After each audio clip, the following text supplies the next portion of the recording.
एक 24 साला art student Lahore की नेशनल आर्ट एकेडमी का फाइनल ईयर का तालिब इल्म था। अपने थीसिस के लिए उसने एक अनोखा मौजूआ चुना, नुआबादियाती दौर से पहले की अलामात का भूली बसरी अशिया पर असर। अपनी तहकीक के दौरान अयान शहर के पुराने हिस्सों में छुपी हवेलियां और लाइब्रेरी के पुराने रिकॉर्ड्स तलाश करने लगा। एक दिन वो मूची गेट के पास एक पुरानी बूसीदा हवेली में दाखिल हो गया, जिसे लोग बागे गलजार के नाम से जानते थे। हवेली अंदर से तबाह हाल थी, दीवारों से पलस्तर झड़ रहा था, फर्श पर कबूतरों के पर और मकड़ियों के जाले थे। मगर जब वो बेसमेंट में गया तो वहां उसे एक चीज बिल्कुल साफ हालत में मिली, एक पेंटिंग। एक औरत इंतहाई खूबसूरत मगर उदास, सफेद लिबास, गले में मोतियों का हार और आंखों में एक अजीब सी चमक। नीचे लिखा था, ज़ीनत 1872। इयान ने उस तस्वीर का फोटो लिया और घर वापस चला गया। उसने वो तस्वीर अपने लैपटॉप की वॉलपेपर बना ली, मगर उसी रात से ख्वाब बदलने लगे।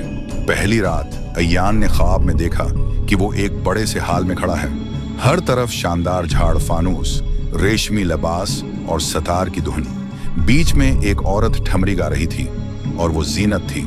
उसने इयान की तरफ देखा, सीधा आंखों में, और फिर सब कुछ अंधेरे में डूब गया। सुबह आंख खुली तो इयान का गला खशक था। उसने समझा कि यह सिर्फ एक ख्वाब है, लेकिन जब उसने अपने कैमरा रोल में तस्वीर देखी तो उसका एक्सपोजर बदल चुका था। बैकग्राउंड अंधेरा हो गया था, जैसे तस्वीर में से रोशनी कम हो रही हो। अगले कुछ दिनों में इयान के चेहरे पर थकन, आंखों के नीचे सियाह हलके और रवैये में गुरूर और गुस्सा नुमायां होने लगा। इसका दोस्त दानिश, जो उसकी आर्ट वर्क का जायजा लेता था, बोला, भाई तो कुछ ज्यादा ही पागल हो गया है उस ज़ीनत के साथ। मैंने सुना है कि उस पेंटिंग को देखकर पहले भी कुछ लोग पागल हो चुके हैं। इयान हंसा, मुझे लगता है मैं उसे समझ गया हूं, तुम नहीं समझोगे। दानिश ने अपनी तरफ से तहकीक शुरू की। उसने लाहौर म्यूजियम के एक रिटायर्ड क्यूरेटर से बात की। उन्होंने बताया, ज़ीनत एक नवाब की महबूबा थी। कहते हैं वो एक रिकासा थी, मगर उसके अंदर जहर भरा था।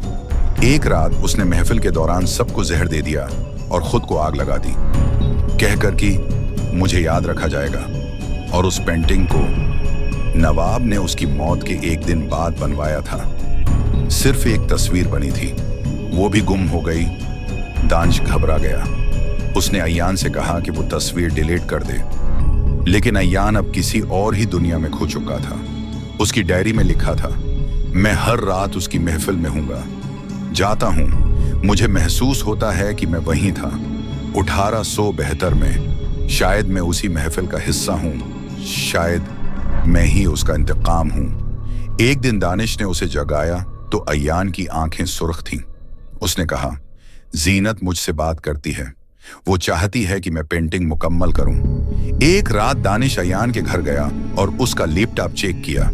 हर फाइल, हर फोल्डर में सिर्फ एक ही चीज थी, ज़ीनत की पेंटिंग। हर एक में थोड़ा सा फर्क। एक वर्जन में उसके हाथ खून से भरे थे, एक में पीछे लोग जले हुए थे, और एक में इयान खुद पेंटिंग के अंदर था। उसी रात इयान गायब हो गया। 3 दिन बाद बागे गलजार हवेली में आग लग गई। फायर ब्रिगेड ने बेसमेंट से एक कीनोस निकाला, जो अभी हाल ही में बनाया गया लगता था। उसमें एक लड़का था, उसका चेहरा झलसा हुआ था और ज़ीनत उसके पीछे खड़ी मुस्कुरा रही थी। नीचे लिखा था, आयान 2025। कहते हैं हर आर्टिस्ट अपनी रूह अपने काम में छोड़ देता है, मगर कभी कभार कोई और रूह आपके फन के जरिए वापस आना चाहती है। हर तस्वीर एक राज होती है, मगर कुछ तस्वीरें आपकी जिंदगी बन जाती हैं और कुछ आपकी मौत।